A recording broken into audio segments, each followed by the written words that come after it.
సిరికొండ మండల్ 10 ఎకరాలు సాగు చేసినాం. అన్నం గంగారెడ్డి నా పేరు.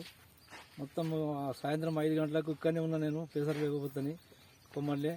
ఈ రాళ్ళు నా మీదకించి పోయినాయి. ఇక్కడ మొత్తం పూర్తిగా ఏం లేకుండా అయిపోయినాయి. మొత్తం ఏరియా మొత్తం అయిపోయింది. ఇక్కడ నుంచి ఉన్నస్పేట శివారు కడికించి పడితే అటు కొండూరు శివారు, సిరికొండ శివారు దాకా పోయింది. ఎన్ని ఎకరాలు సాగు చేసినాం? మనం 10 ఎకరాలు చేసినాం. ఎంత పర్సెంట్ దెబ్బతిన్నది? మొత్తం 70% పోయింది. మొత్తం రాలిపోయినా? 70% రాలిపోయింది.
సిరికొండ మండలం.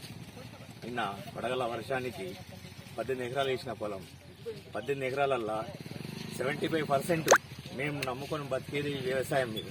పొద్దున లేస్తే రాత్రి 11 గంటలు కానీ 12 గంటలు, ఏ రాత్రి అనకుండా ఏ పగలనకుండా నమ్ముకొని కష్టజీవిలాగా మొత్తం మట్టిలో పురి మట్టిలా ఇదిగానే వ్యవసాయం చేసినట్టు దీన్ని ఇట్లా మొత్తం మీద చూడండి, ఇట్లా మన దగ్గర చేతికి అనుకుంటే ఇట్లా వస్తాయి వాళ్ళు. దీన్ని ప్రభుత్వం ఆదుకోవాలని పదే రైతులంతా వేడుకుంటున్నాం.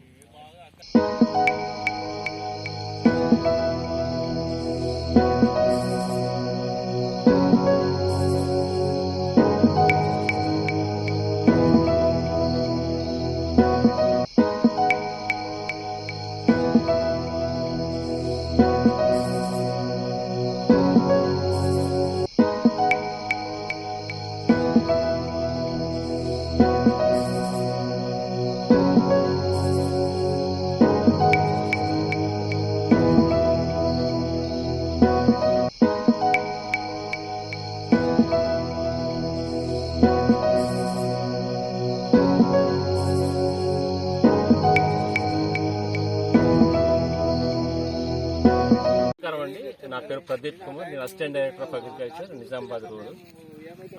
నిన్న సాయంత్రము మనకిక్కడ సిరికొండ మండలంలో కొండూరు, మైలారం, సిరికొండ, చిమన్పల్లి గ్రామాల్లో వర్షం కురవడం జరిగింది. వర్షంతో పాటు గాలులు, వడగళ్ళు కూడా పడడం జరిగింది.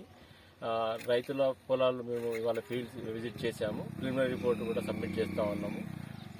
చాలా మట్టుకు అన్ని కూడా ఇప్పుడు ఇంకొక వారం 10 రోజుల్లో కోతలకు ఉన్నాయి కాబట్టి అన్ని మెచ్యూర్ అయి ఉన్నాయి ఫీల్డ్స్. అన్ని గింజలన్నీ దాదాపు నష్టం వాటిని గింజలు రాలడం జరిగింది 30 to 40%.